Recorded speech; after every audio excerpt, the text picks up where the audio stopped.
তুমি সিগারেট খাও? জি খাই তো। কেন খাও?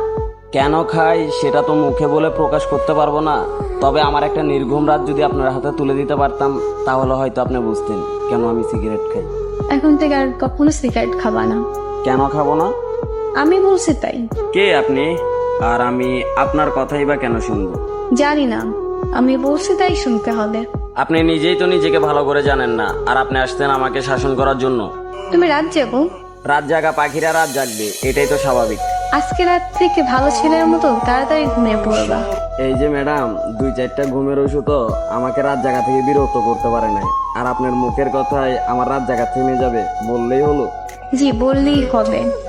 মুখের ওপর কথা বলবা, একদম মেরে সোজা বানিয়ে ফেলবো।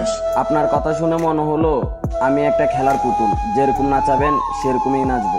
এত অবসর কেন তুমি? নিজেকে অগোছালো করে রাখতে ভালো লাগে তাই। নিজেকে গুছিয়ে রাখতে পারো না? যেখানে নিজের জীবনের প্রতি কোনো মায়া নেই সেখানে আর জীবনটা গুছিয়ে কি করবো? ও আচ্ছা, তুমি এত উৎসুক না কেন? খাওয়া দাওয়া ঠিক মতো করো না? পরিবারের জন্য মাথা ভর্তি টেনশন, প্রিয় মানুষের দেওয়া আঘাত। সকালের খানাটা ঘুমে ঘুমিয়ে চলে যায়, দুপুরের খানাটা বিকাল 5টায়, রাতের খানাটা রাত 3টায়। তাহলে চিন্তা করেন শরীরটার কতটা ভালো থাকবে। এত এলোমেলো হয়েছে কিভাবে? খেলার বয়সে পরিবারের দায়িত্বটা কাঁধে, আর আপনার মতো একটা মেয়ের জন্য নিজের জীবনটা উৎসর্গ করে।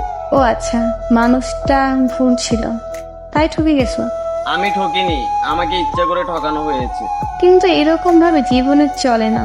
কাল থেকে সকাল তাড়াতাড়ি উঠবা, খাবার পরে দুপুরে নামাজ পড়া, বাসায় এসে গোসল করবা, দুপুরের খাবার খাবা, আর রাতের খাবার 10টার ভিতর খেয়ে নিবা। 12টা অব্দি আমার সাথে কথা বলবা, তারপর 1 মিনিটও জেগে থাকবা না, বুঝতে পারছো? নির্ঘুম রাত, অনিয়মে খাওয়া আর অগোছালো জীবন, সেটা হয়তো আমি আর কখনোই চেঞ্জ করতে পারবো না। এভাবেই হয়তো চলতে থাকবে আমার জীবন গাড়ির চাকা।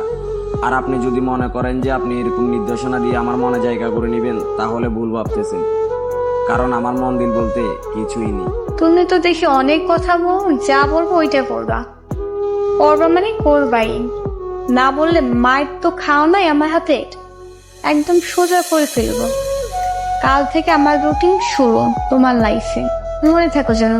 রুটিন শুরু করতে গিয়ে ব্লক লিস্টে পড়ে যান কিনা সেটা তো সঠিকভাবে বলতে পারতেছি না, কিন্তু ব্লক লিস্টে পড়ে গেলে সেটার জন্য আমি দায়ী নই। কিন্তু কোনো কিন্তু না, এখন বাইরে যা বলছে মনে থাকো যেন। আল্লাহ হাফেজ। আমি নিজেকেই তো ভালো করে মনে রাখতে পারি না। আপনার